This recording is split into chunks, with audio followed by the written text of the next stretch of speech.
Lohardaga district से एक बड़ी खबर आ रही है। अफजलपुर तालुका के अंदर एक किसान का घर जलने का मामला देखा गया। बताया जा रहा है कि किसान कड़ी धूप में मेहनत कर कुछ रुपए और सोना जमा किया था और कुछ अनाज उसके घर में पड़ा हुआ था। ये सारा आग लगने से जलने का मामला देखा गया। बताया जा रहा है कि आग लगने की वजह शॉर्ट सर्किट से आग लगी है। गवर्नमेंट ऑफ कर्नाटका से किसान का कहना है कि कुछ हेल्प करे तो बेहतर रहेगा। मजीद मालूमात के लिए देखते रहें न्यूज़ टाइम कर्नाटका। अगर फेसबुक पर देख रहे हैं तो पेज को फॉलो करना ना भूलें। अगर यूट्यूब पर देख रहे हैं तो चैनल को सब्सक्राइब करना ना भूलें। चेंज कर्नाटका। ಇದು ಬೆಳಿನ ಸುತ್ತಾವ್ರಿ 40 ಚೀಲ ತೊಗರಿ ಅದು ಹೇಳು ಚೀಲ ತೊಗರಿ ಸುಟ್ಟವ್ರಿ. ಒಂದು 7 ಲಕ್ಷ ರೂಪಾಯಿ ಇದ್ದು ರೀ ಮನ್ಯಾಗ. ಒಂದು 7 ಲಕ್ಷ ರೂಪಾಯಿ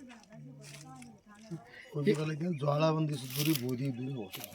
ಮತ್ತು ಬಟ್ಟೆ ಆಗದಿಪ್ಪಂದ್ರೆ ಎಲ್ಲ ಮನ್ಯಾಗ ಸಂಸಾರ ಒಂದೇ ಇರ್ತಾರೆ. ಸಂಸಾರ ಇಲ್ಲಿ ಅದಲ್ರಲ್ಲ ಹೆಂಗೆ ಆಗ್ಯದ್ರಿ ಉರಿ ಏನಾಗ್ಯದನೋ ಗೊತ್ತಿಲ್ಲ ರೀ. ದೇವ್ರ ಗತಿ ಮಾತ್ರ ನೀವು ಇಲ್ಲೇ ಇದ್ರಿ? ಇಲ್ರಿ, ನಾವು ಮುಖಾಂತರ ದೇವ್ರ ಹತ್ರ ಬೀಗರು ಹೋಗಿದ್ದೇವ್ರಿ. ಬರೋದಾಗಿ ಹಂಗೆ ಅಂದ್ರೆ ಉರಿನೇ ಆಗಿದೆ. ಈ ಕಡೆ ನೋಡಿ ಹತ್ತಿದ್ರು ರೀ. ಮಂದಿ ಆರಿಸೋದಿತ್ತು. ಯಾರು ಇದ್ದಿಲ್ಲ ಮನ್ಯಾಗ ಇದ್ರೆ ನಮ್ಮ ಆಯಿ ಇದ್ದು ಅವು ಇದ್ದರು. ಗೊತ್ತಾಗಿಲ್ಲನ್ರಿ ಅವ್ರಪ್ಪ? ಹೊರಗೆ ಕೂತಾಳ್ರು. ಏನದ ರೀ ಹೆಸರು?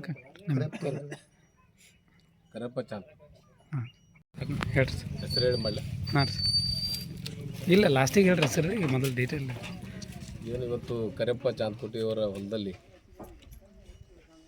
ಅಗ್ನಿ ಅವಘಡ ಆಗಿ ಸಾಕಷ್ಟು ತೊಗರಿ ಮತ್ತು ಹಣ, ಯಾಕಂದ್ರೆ ವರ್ಷಾನುಗಟ್ಟಲೆ ಬೆಳೆದು ಇವತ್ತಿನ ರೈತ ಈ ಬೆಂಕಿಯಲ್ಲಿ ಆಹುತಿ ಆಗಿರ್ತಕ್ಕಂಥದ್ದು ಭಾಳ ದುರದೃಷ್ಟಕರ, ಭಾಳ ನೋವಿನ ಸಂಗತಿ ಆಗಿದೆ.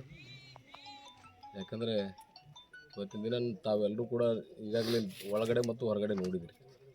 ಎಲ್ಲವೂ ಕೂಡ ಮೊನ್ನೆ ತಾನೇ ಹೊಲ ಮಾರಿ ಅವರು ಹಣವನ್ನು ಒಂದು ಕಟ್ಟಿಗೆ ಪೆಟ್ಟಿಯಲ್ಲಿ ಇಟ್ಟಿದ್ದರು. ಅವರು ತಂದು 7 ಲಕ್ಷ ರೂಪಾಯಿ ಹಣವನ್ನು ಇಟ್ಟಿದ್ದರು. 7 ಲಕ್ಷ ಹಣವನ್ನು ಸುಟ್ಟಿದೆ. ಹಾಗೂ ಅವರೆಲ್ಲ ವಸ್ತ್ರ ಸುಟ್ಟಿದೆ. ಅದ್ರ ಜೊತೆಗೆ 40 ಚೀಲ ತೊಗರಿ ಕೂಡ ಸುಟ್ಟಿದೆ. ಪಾಪ ರೈತರಿಗೆ ಭಾಳಷ್ಟು ಅನ್ಯಾಯ ಆಗಿದೆ. ಅದು ಯಾಕಂದರೆ ಭಗವಂತ ಅವರಿಗೆ ಧೈರ್ಯ ಮತ್ತು ಅವರಿಗೆ ಆತ್ಮಸ್ಥೈರ್ಯ ಕೊಡಲಿ ಅಂತೇಳಿ ತಮ್ಮೆಲ್ಲರೂ. ಅದ್ರ ಜೊತೆಗೆ ಇವತ್ತಿನ ದಿನ ಏನು ತಾಲೂಕಾ ಆಡಳಿತ ವತಿಯಿಂದ ಏನು ಪರಿಹಾರ ಬರಬೇಕು, ಹೆಚ್ಚಿನ ರೀತಿಯಿಂದ ಪರಿಹಾರ ಒದಗಿಸೋದ್ರೊಂದಿಗೆ ಈಗಾಗಲೇ ನಮ್ಮ ವಿ ಎ ಅವರು, ಗ್ರಾಮ ಲೆಕ್ಕಾಧಿಕಾರಿಗಳು ಬಂದಿದ್ದಾರೆ. ಅವ್ರಿಗೂ ಕೂಡ ನೋಡಿದ್ದಾರೆ. ಯಾಕಂದರೆ ಫೈರ್ದವ್ರು ಬಂದು ಏನಪ್ಪ ಅಂದರೆ ಇದು ಆರಿಸಿ ಏನಪ್ಪ ಅಂದರೆ ಒಳ್ಳೆ ರೀತಿಯಿಂದ ಅನುಕೂಲ ಮಾಡಿಕೊಟ್ರೆ ಇನ್ನೂ ದೊಡ್ಡ ಅವಘಡ ಆಗ್ತಿತ್ತು. ಇದರಲ್ಲಿ ಭಾಳಷ್ಟು ತೊಗರಿ ಇದೆ, ಇನ್ನೂ 50 ಚೀಲ ತೊಗರಿ ಇದೆ. ಅದು ಭಾಳಷ್ಟು ಜನ ಸೇರಿಕೊಂಡು ಏನಪ್ಪ ಅಂದರೆ ಅದನ್ನು ಉಳಿಸಿದ್ದಾರೆ.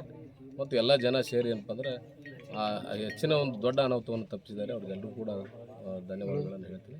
ಮತ್ತು ನಮ್ಮ ವಿ ಎ ಅವರು ಕೂಡ ಬಂದು ಈಗಾಗಲೇ ತನಿಖೆ ಮಾಡಿದ್ದಾರೆ. ಅವರಿಗೆ ಯಾಕಂದರೆ ಹೆಚ್ಚಿನ ಒಂದು ತಾಲೂಕು ಆಡಳಿತದಿಂದ ಅವರಿಗೆ ಪರಿಹರಿಸುವಂತೆ ಮಾಡಬೇಕಂತ ನಾನು ತಹಸೀಲ್ದಾರರಲ್ಲಿ ಮತ್ತು ವಿ ಎ ಅವರಲ್ಲಿ ವಿನಂತಿಯನ್ನು ಹೆಸರು ವೀರಣ್ಣಕಲ್.